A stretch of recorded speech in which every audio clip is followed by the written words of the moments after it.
খবর দিয়েছে। এটা যে কুরআন, ওটা কে বলেছে? হাবিবুল্লাহ বলেছে। কুল হুয়াল্লাহু আহাদ, আল্লাহ এক। কে বলেছে? হাবিবুল্লাহকে আল্লাহ বলে তুমি বলে দাও আল্লাহ এক। রাসূলুল্লাহ বলেছে কিয়ামত হবে। কে বলেছে? নবী পাক বলেছে। ওই কোরআন শরীফ খুলে দেখে, ওই কোরআন শরীফ খুলে দেখে হযরত মুসা কালিমুল্লাহ তার আসা নিয়ে, তার লাঠি নিয়ে পানিতে মারার সাথে সাথে পানি দুদিকে ফাঁক হয়ে গেল, পানি দুদিকে ফাঁক হয়ে গেল, মাঝখান থেকে ঝাঁ চকচকে রাস্তা হয়ে গেল। এবার বলে এটা কি মানার বিষয়? পৃথিবীর কোন লোক যদি বলে লাঠি পানিতে লাঠি মেরে দিয়ে পানি ফাঁক করে মাঝখান থেকে রাস্তা করে দিয়েছে, এটা আপনারা কি মানবেন কি মানবেন না? এটা কি কোনোদিন মেনে নেওয়া যেতে পারে? কিন্তু আমরা মেনে নিয়েছি। হাবিবুল্লাহ বলেছে, আমরা মেনে নিয়েছি। হাবিবুল্লাহ বলেছে হযরত ঈসা রুহুল্লাহ পারিন্দা তৈরি করতে, মাটিতে পারিন্দা তৈরি করে কুম্বে জিল্লাহ বললে আল্লাহর হুকুমে ওই মাটির পারিন্দা জিন্দা হয়ে উড়ে উড়ে চলে যেত। এটা কি মানার বিষয়? কিন্তু আমরা মেনে নিয়েছি। হাবিবুল্লাহ বলেছে হযরত মুসা কালিমুল্লাহ, হযরত মুসা কালিমুল্লাহ তার আশা মাটিতে ছেড়ে দিলে সাফ হয়ে যেত। এটা কি মানার বিষয়? কিন্তু আমরা মেনে নিয়েছি। হাবিবুল্লাহ বলে দিয়েছে হযরত ইব্রাহিম খলিলুল্লাহ কিছু পাখি নিয়ে জবাই করলো, পাখি জবাই করে পাহাড়ের মাথায় মাথায় রেখে দিয়ে তাদের নাম ধরে ধরে রাখার সাথে সাথে পাখি মরা আবার জিন্দা হয়ে উড়ে উড়ে হযরত ইব্রাহিম খলিলুল্লাহর হাতে চলে এলে মরা পাখি জিন্দা হয়ে উড়ে উড়ে এসেছে। এটা কি মানা যেতে পারে? কিন্তু আমরা মেনে নিয়েছি। হযরত ঈসা আল্লাহ কবরের ধারে গিয়ে কুম্বে জিল্লাহ বলে কবর ফেটে যেত, জিন্দা হয়ে যেত। এটা কি মানার বিষয়? কিন্তু আমরা মেনে নিয়েছি। হাবিবুল্লাহ বলে দিয়েছে এই নবীর উম্মত উম্মতিরা এটা তখনই সম্ভব। আমাদের ঘরের পাশেই তো কত ধরনের মানুষ আছে, আমাদের ঘরের পাশেই তো কত ধর্মের মানুষ আছে। তারা এই কথা মানবে না, তারা এই কথা মানবে না। আমরা এই কথা মানি, কারণ আমরা হাবিবুল্লাহ মেনে নিয়েছে। আর ডান দিক বাদিক দেখবো না। হাবিবুল্লাহ যা বলে দিয়েছে আমরা মেনে নেব।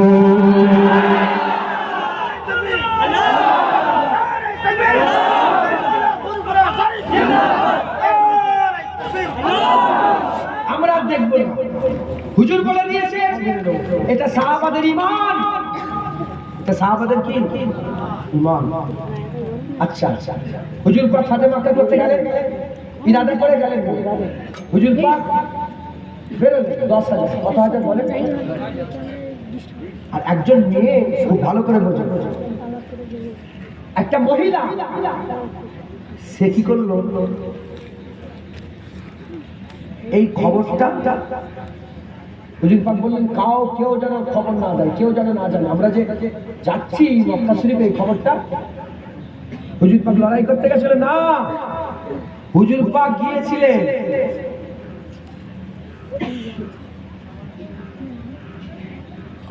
আর বিরক্ত হচ্ছেন নাকি? না না থাক না, আপনার বসে না, যে কথা বলি শোনেন। হুজুর পাক সাল্লাল্লাহু আলাইহি ওয়াসাল্লাম 10,000 সৈন্য নিয়ে যাচ্ছে ফাতেমা কা 20 রমজান ফাতেমা কা হলো। তো হুজুর পাক হুকুম দিলেন যে আমার এই খবর যেন মক্কার মানুষকে শোনানো যেন না হয়।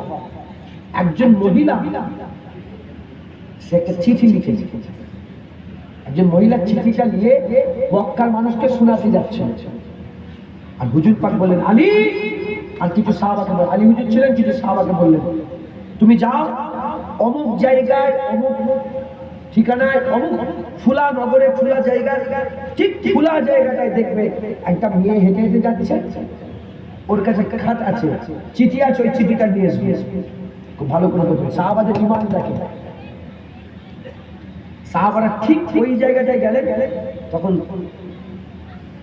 মেয়েটা যাচ্ছে, ঠিক ওই জায়গায় পৌঁছেছে আর মেয়ে আসে হাজির আছে।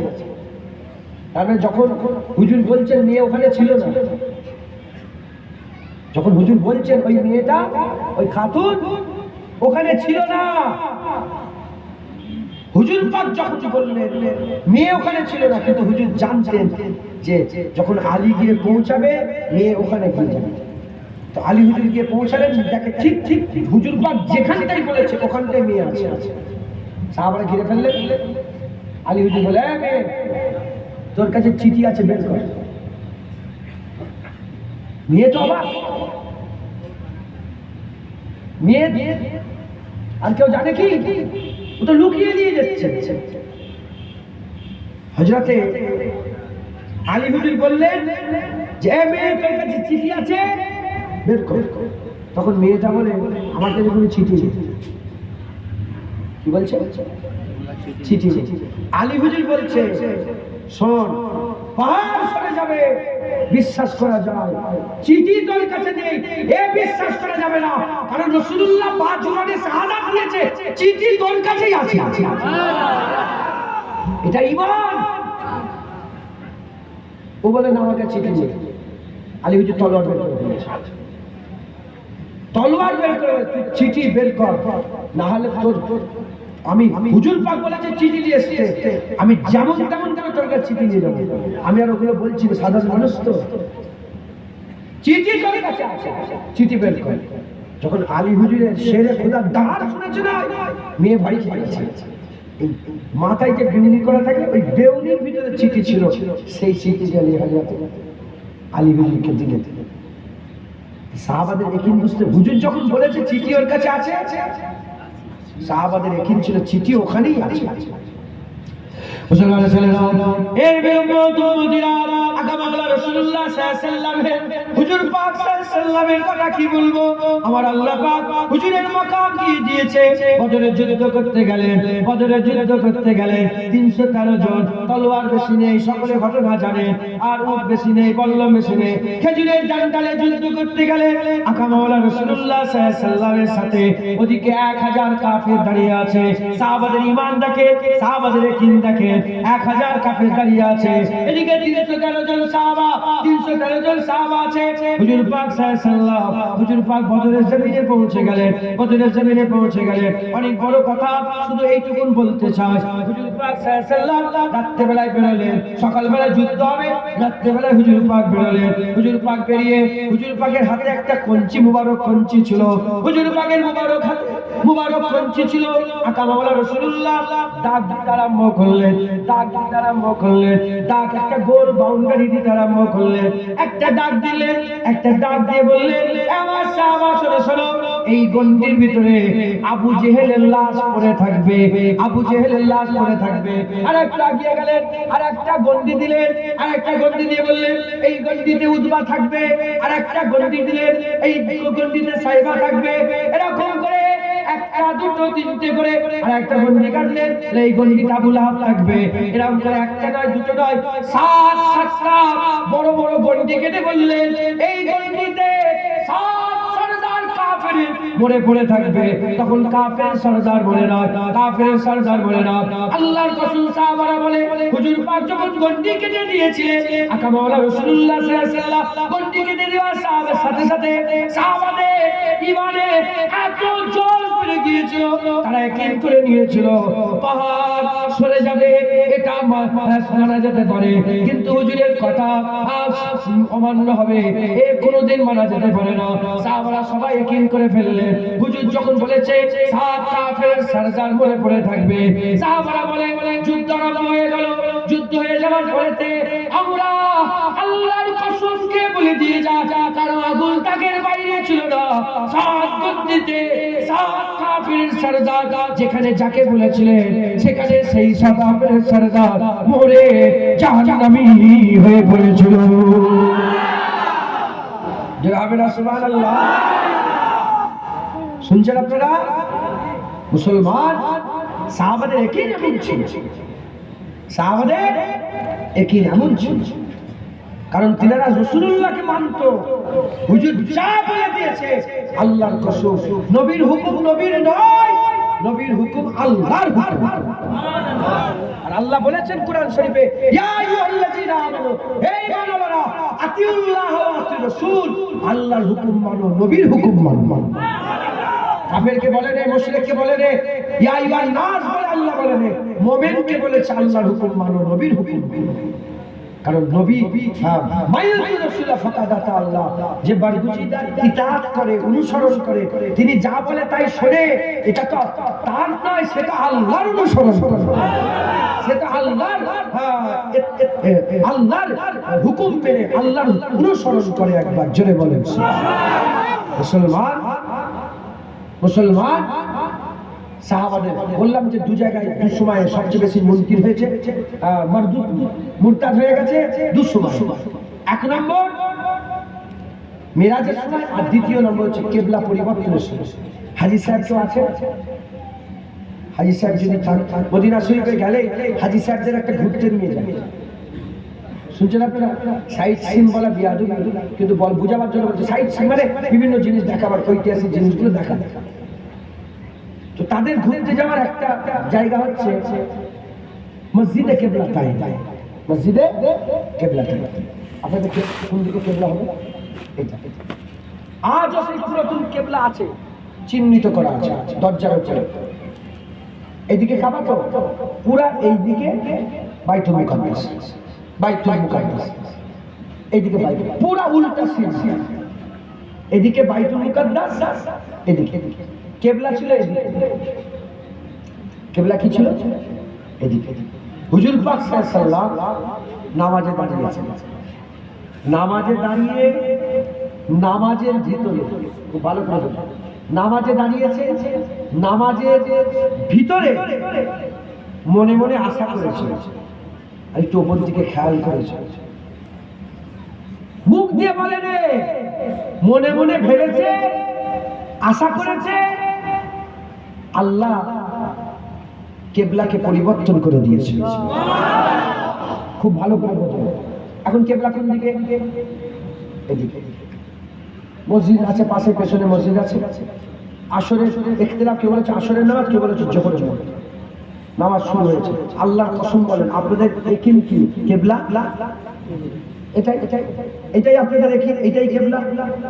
যখন এটা কেবলা ছিল না তখন সাহাবারা নামাজে দাঁড়িয়েছেন হুজুর পাকের সাথে। সাহাবাদের একিন কোনটা? বাইতুল মুকাদ্দাস, এটাই সাহাবাদের ঈমান, এটাই সাহাবাদের আকীদা। আমাদের ঈমান কেবলা কোন দিকে? কেউ ইচ্ছা করে কেবলা পরিবর্তন করে নামাজ পড়লে কাফের হয়ে যাবে। কথা ঠিক না বেঠিক বলেন? সাহাবাদের ঈমান আকীদা কেবলা এদিকে, নামাজ শুরু করেছে এদিকে। এবার হুজুরের মনে মনে কি হচ্ছে এই নবী জানে আর আল্লাহ জানে, সাহাবারা জানে। আল্লাহ পরীক্ষা করলেন সাহাবাদের করে, দেখি সাহাবারা কোন দিকে, কেবলার দিকে থাকে না আমার নবীর দিকে থাকে।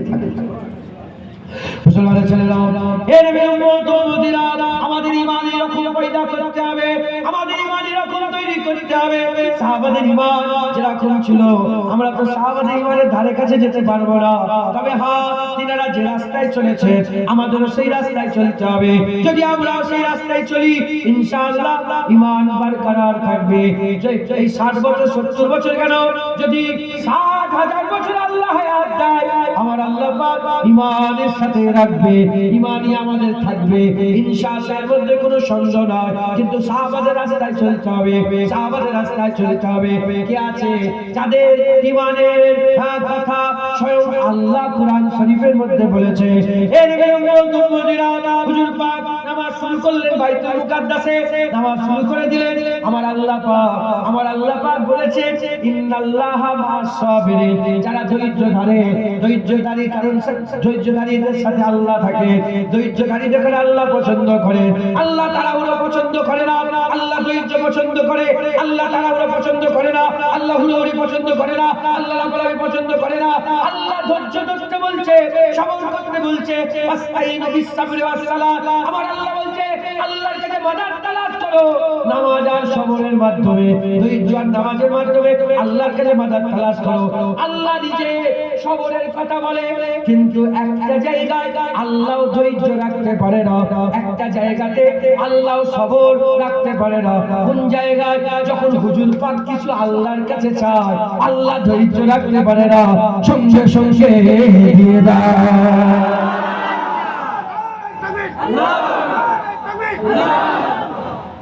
প্রশ্ন রাখতে পারে, এত বড় কথাটা বড় না ছোট? আরে বলেন না, বড় না ছোট? এর প্রমাণ দিতে হবে তো, প্রমাণ দিচ্ছি। নামাজ শুরু হয়েছে, হুজুর মনে মনে খেয়াল করেছে যদি আল্লাহ পাক নবী পাকের বেলায় তাড়াহুড়ো না করতেন তাহলে এটাও তো হতে পারত যে আল্লাহ পাক বলতেন হ্যাঁ আমার হাবিব ঠিক আছে জোহরের নামাজটা পড়ে নাও, আসর থেকে কিবলা পরিবর্তন করুন। আরে বলেন বলেন বলেন, এটা হলে আপনার সন্দেহ থাকতো, মানে এটা হলে কারো কোনো অসুবিধা হতো? কিন্তু না, হুজুর নামাজে চেয়েছে, যখনই চেয়েছে আল্লাহ বলে এক্ষুনি পরিবর্তন হয়ে যাবে, ঘুরে যাও, আল্লাহ নামাজে আছি, যেখানেই থাকো ঘোরো। তুমি যখন বলেছো আমি আর এক্ষুনি ঘোরো, আজকে থেকে বাইতুল মুকাদ্দাস নয়, আজকে থেকে বাইতুল্লাহ কিবলা হয়ে গেছে। আর হুজুর আছেন কোথায়? নামাজের ভিতরে। সবার ঈমান কি? বাইতুল মুকাদ্দাস কিবলা। সবাই যারা যত মুক্তাদি আছে সবাই ঈমান এটা কিবলা। আর কিবলা যে পরিবর্তন হয়ে গেছে এটা আল্লাহ জানে, জিবরাইল জানে, আর রাসূলুল্লাহ জানে, আর কেউ জানে? আল্লাহ জানে, জিবরাইল জানে, আর রাসূল। আবু বকর সিদ্দিক জানে না, ওমর ফারুক জানে না, ওসমান গনি জানে না, মাওলা আলী জানে না, বেলাল জানে না, খাব্বাব জানে না, হযরত কাহকা জানে না, হযরত সুরাবিল বিন সিমস জানে না, হযরত সাল বিন সাদা সাইদি জানে না, কেউ জানে না। কে জানে? আল্লাহ জানে, নবী জানে, জিবরাইল জানে। ওই এসে গেল, হুজুর ঘুরে যান, নামাজ সব সাহাবারা নামাজের ধ্যান আছে। তীর মারলো, সাহাবারা নামাজ ছেড়ে দেয় না। তীর মারলো, সাহাবারা নামাজ, ঘটনা শুনেছেন, তীর মারলো, নামাজ ছেড়ে দেয় না, সাহাবারা নামাজ। হুজুর পাক সাল্লাল্লাহু আলাইহি ওয়াসাল্লাম যখনই আল্লাহ বলে ঘুরে যাও, হুজুর নামাজের মধ্যে ঘুরে গেছে পুরো। তাহলে কি হয়ে গেল? মুক্তাদি আর ইমামের সামনাসামনি হয়ে গেল। কথা ঠিক না বেঠিক? ইমাম আর মুক্তাদি কি হয়ে গেল? সামনাসামনি মুখ হয়ে গেল। হুজুর সাফা চিড়ে চিড়ে একদম চলে গেল পেছনে। মুক্তাদি সব মুখ এদিকে, ইমাম এদিকে। একটা মোমেন্ট, একটা হাল পয়দা হয়েছে। হ্যাঁ, সাহাবাদের ঈমান, এটা কিবলা। হুজুর পাক জানে কিবলা পরিবর্তন হয়ে গেছে এটা। এখন সাহাবাদের দুটো দিকে চেয়ে, একটা কিবলার দিকেই চেয়ে থাকা, আর একটা নবীর সাথে ঘুরে যাওয়া।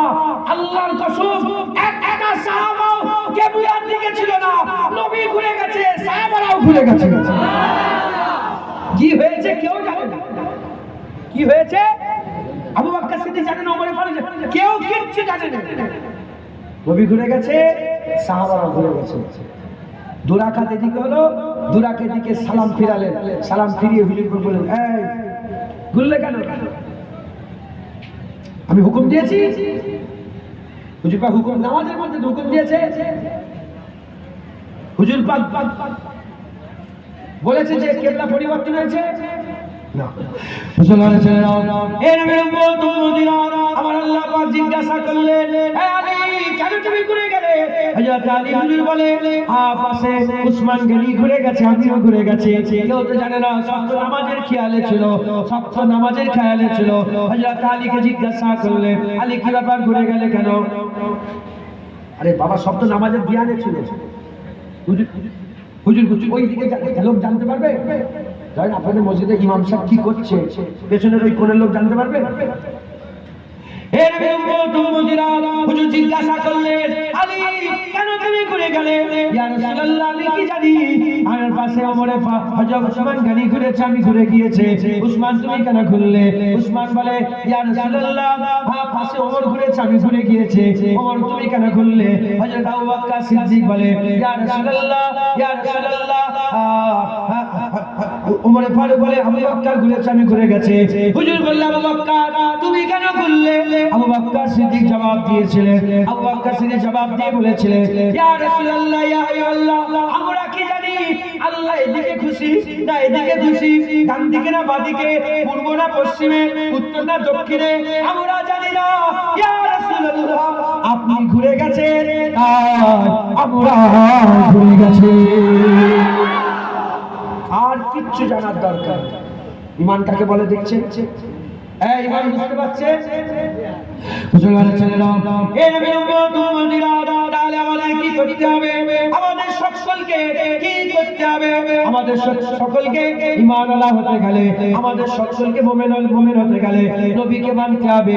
যে নবী মানবে সে নবীর কথা মানবে, যে নবীর কথা মানবে সে গায়েব প্রত্যেকটা ঈমানের বিষয়কে মেনে নেবে। হুজুর পাক যা বলেছে তাই মেনে নেবে, ইয়াকিন রাখবে, বিশ্বাস রাখবে, কিয়ামতের উপরে পুরো ইয়াকিন থাকবে, আখিরাতের উপরে পুরো ইয়াকিন থাকবে। এই নবীর উম্মতিরা কেমন ভাবে আমি বলে দিলাম, ওই যে চিঠির ঘটনাটা শুনিয়ে দিলাম। হযরত আলী বলেছে যে খাত তোর কাছে আছে, চিঠি তোর কাছে আছে। হুজুর যখন বলে দিয়েছে সব পরিবর্তন হবে, হুজুরের কথা পরিবর্তন হবে না, চিঠি তোর কাছে আছে। ঠিক একই কথা হুজুর যখন বলেছে কবরে জিন্দা, আল্লাহর কসম কবরে জিন্দা হয়ে যাবে। হুজুর যখন বলেছে সওয়াল, হুজুর যখন বলেছে সওয়াল, কবরে সওয়াল হবে। হুজুর যখন বলেছে কিয়ামতে দাঁড়াতে হবে, কিয়ামতে দাঁড়াতে হবে। হুজুর পাক যা বলেছে এর মধ্যে কোনো সংশয়ের অবকাশ নাই। আমরা হুজুর পাকের কথা মেনে নেব। যখন মেনে নেব একই দিলের মধ্যে পয়দা হবে, ইনশাআল্লাহ আমাদের দিলে ঈমান থাকবে, ঈমান আমরা বাঁচাতে পারবো। হুজুর পাক বলেছে আল্লাহ এক, আমরা আল্লাহ এক মেনে নেব। হুজুর পাক বলেছে এটা কোরআন, আমরা কোরআনকে মেনে নেব। যখন কোরআনকে মেনে নেব, কোরআনের ভিতরে নামাজ, রোজা, হজ, যাকাত, হুকুমা, শরিয়াত আছে, আমরা সব কথাকে মেনে নেব। এই নবীর উম্মতিরা, মুসলমানের ছেলেরা সব যখন আমরা মেনে নেব, ইনশাআল্লাহ আমার আল্লাহ আমাদের ঈমানওয়ালা মুমিন বানিয়ে দেবে। জোরে হবে না সুবহানাল্লাহ? আল্লাহ পাক কোরআন শরীফের মধ্যে বলছেন আল্লাযীনা আমানু আশাদ্দু হুব্বান লিল্লাহ।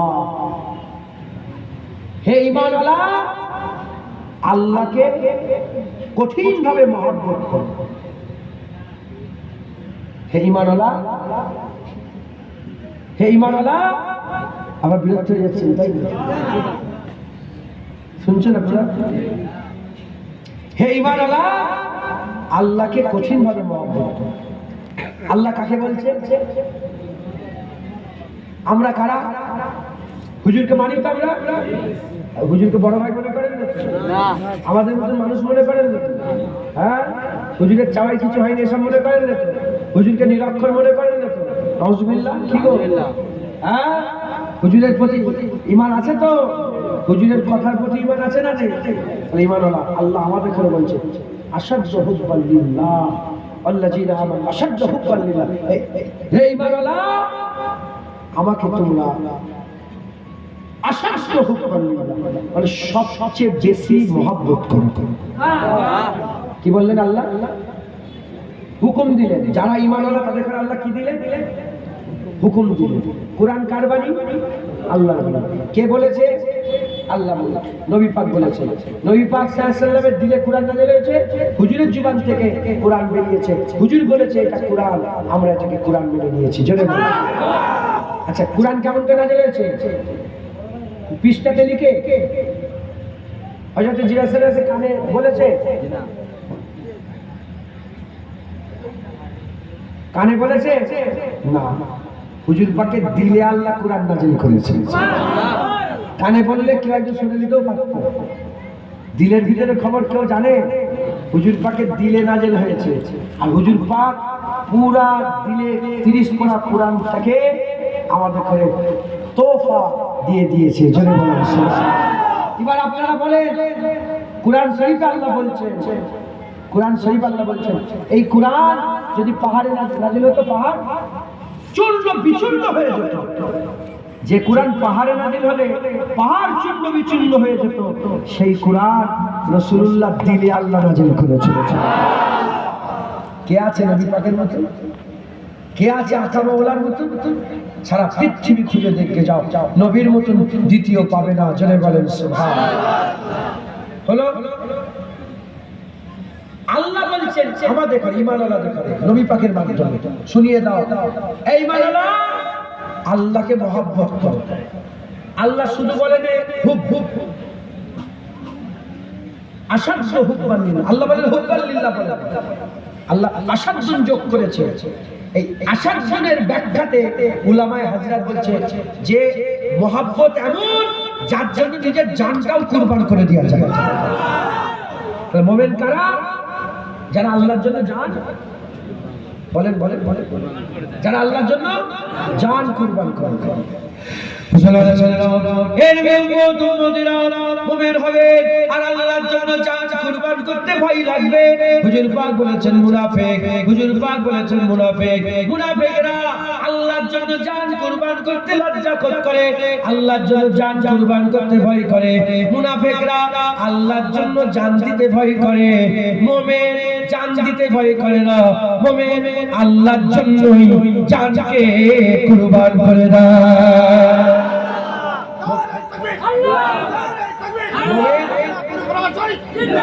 মুমিন অন্য কারোর জন্য জান কুরবান করে না, মুমিন আল্লাহর জন্য জান কুরবান করে। জোরে বলেন হলো।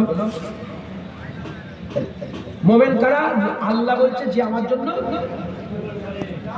জান কুরবান করে, এত মহব্বত করে যে আমার নিজের জানের থেকে বেশি আল্লাহকে মহব্বত করে।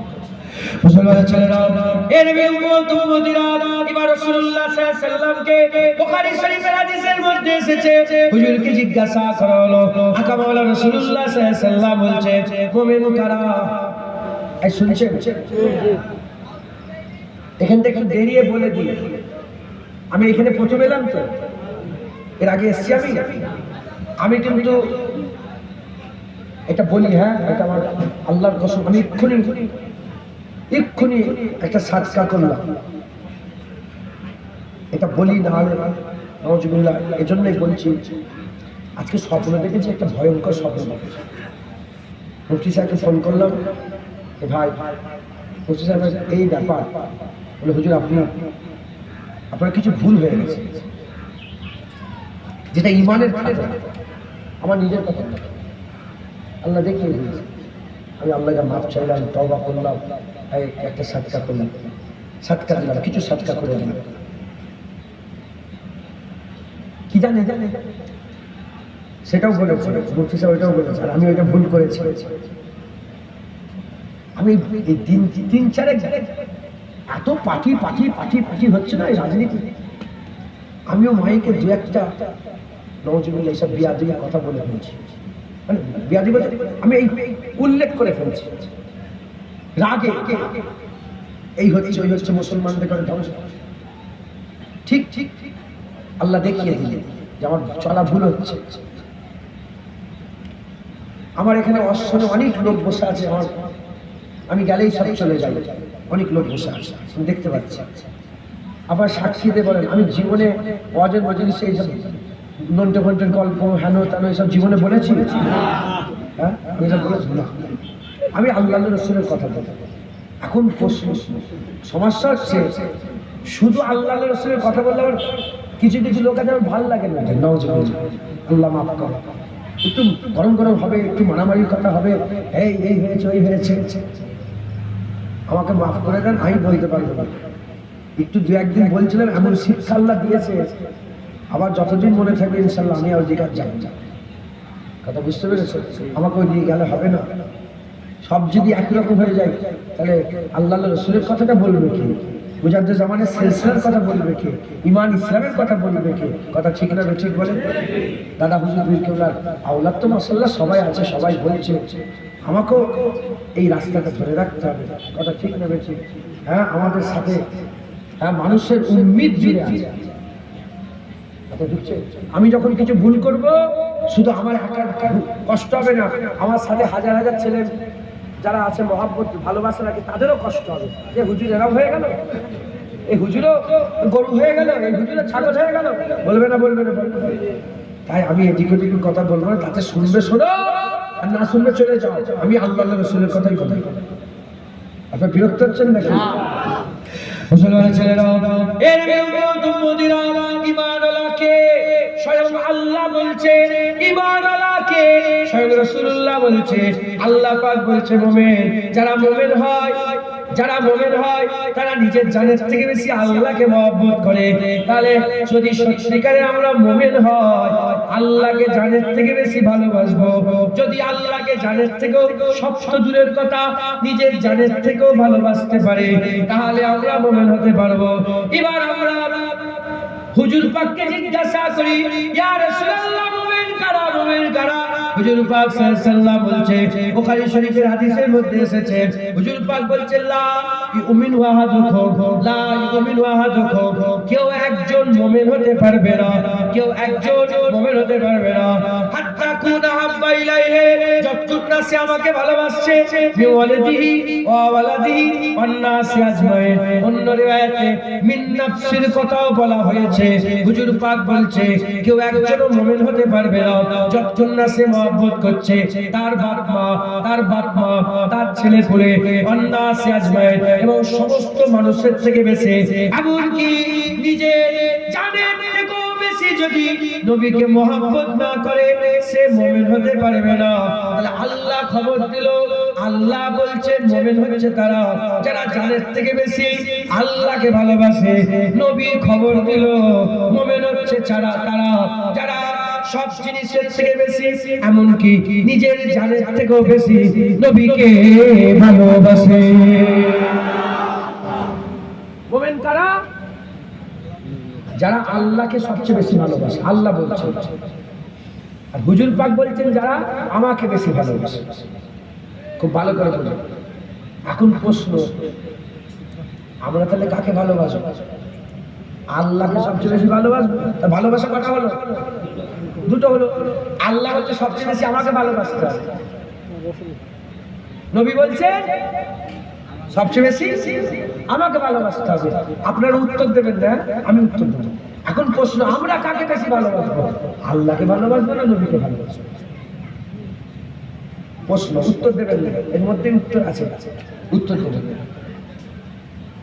মুসলমানের ছেলেরা, এ নবীর উম্মত উম্মতিরা, খুব খেয়াল করে শুনে রেখে দেন, এখানে উত্তর আছে। আমার আল্লাহ পাক কুরআন শরীফের আয়াত যেটা শোনালাম, আল্লাহ বলছেন আল্লাযীনা আমানু, মুমিন হচ্ছে তারা, মুমিন যারা মুমিন হয়, আশাদ্দু হুব্বান লিল্লাহ, আল্লাহকে নিজের জানের থেকে বেশি ভালোবাসে, সবচেয়ে কঠিন ভাবে ভালোবাসে। এর উম্মত উম্মতিরা, আল্লাহ বলছে আল্লাযীনা আমানু, হে ঈমানওয়ালারা তোমরা আল্লাহকে ভালোবাসো। তার মানে আল্লাহকে ভালোবাসতে গেলে ঈমানওয়ালা হতে হবে। ঈমানওয়ালা ছাড়া আল্লাহকে ভালোবাসতে পারবে না, কাফের ভালোবাসতে পারবে না, মুশরিক ভালোবাসতে পারবে না, কিতাব অস্বীকারী ভালোবাসতে পারবে না, আর ওদিকে দাজ্জালি ভালোবাসতে পারবে না, অন্য কোনো ধর্মের লোক ভালোবাসতে পারবে না, মুনাফিক ভালোবাসতে পারবে না। আল্লাহকে তারাই ভালোবাসবে যারা ঈমানওয়ালা হবে। যদি আমরা আলহামদুলিল্লাহ আমরা ঈমানওয়ালা, আলহামদুলিল্লাহ আমরা ঈমানওয়ালা, আমরা আল্লাহকে ভালোবাসতে পারবো। আল্লাহকে কারা ভালোবাসবে বলে? ওই পাড়ার কাফের ভালোবাসতে পারবে? আমেরিকার প্রধানমন্ত্রী ভালোবাসতে পারবে? বলেন না। বড় বড় সব নেতা বাদশা আছে, এরা কি ভালোবাসতে পারবে? না। আল্লাহ বলে দিয়েছেন একদম লিখিত দলিল কি, মুমিনরা আল্লাহকে ভালোবাসে। আল্লাহ বলছে আল্লাযীনা আমানু আশাদ্দু হুব্বান লিল্লাহ, মুমিনরা আল্লাহকে কঠিন ভাবে ভালোবাসে। কথা ঠিক না ঠিক বলে? আল্লাহকে ভালোবাসতে গেলে কি হতে হবে? মুমিন। মুসলমানের ছেলেরা, এর উম্মত উম্মতিরা, এবার হাদিস পাক শুনেন। আকা মাওলা রাসূলুল্লাহ সাল্লাল্লাহু আলাইহি ওয়াসাল্লাম বলছে লা ইউমিনু আহাদুকুম, কেউ একজন মুমিন হতে পারবেই না। আল্লাহকে ভালোবাসতে কি হলে কি হতে হবে?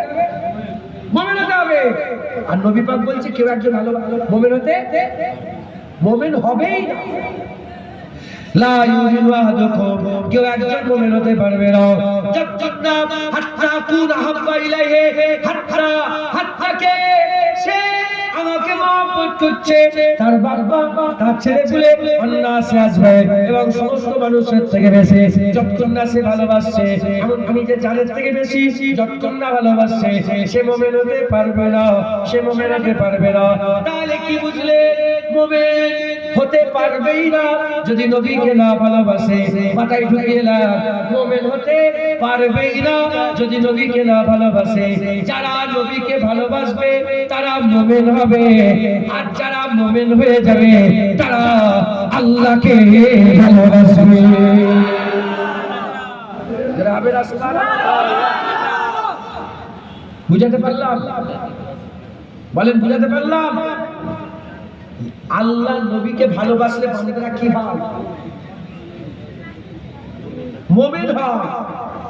মুমিন হওয়ার পরে আল্লাহকে ভালোবাসার চান্স পায়। যতক্ষণ না সে মুমিন হতে পারছে আল্লাহকে ভালোবাসতে পারবে না। মুমিন হলে আল্লাহকে ভালোবাসবে।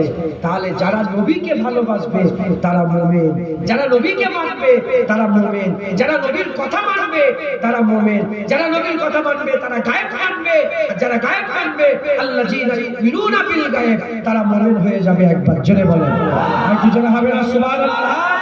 তাই আমাদের সকলকে হুজুর পাক সাল্লাল্লাহু আলাইহি ওয়াসাল্লামের মহব্বত, হুজুর পাকের আদব তাজিম সম্মান রাখতে হবে। বলেন ইনশাআল্লাহ, জোরে বলেন ইনশাআল্লাহ। দরুদ শরীফ। আল্লাহ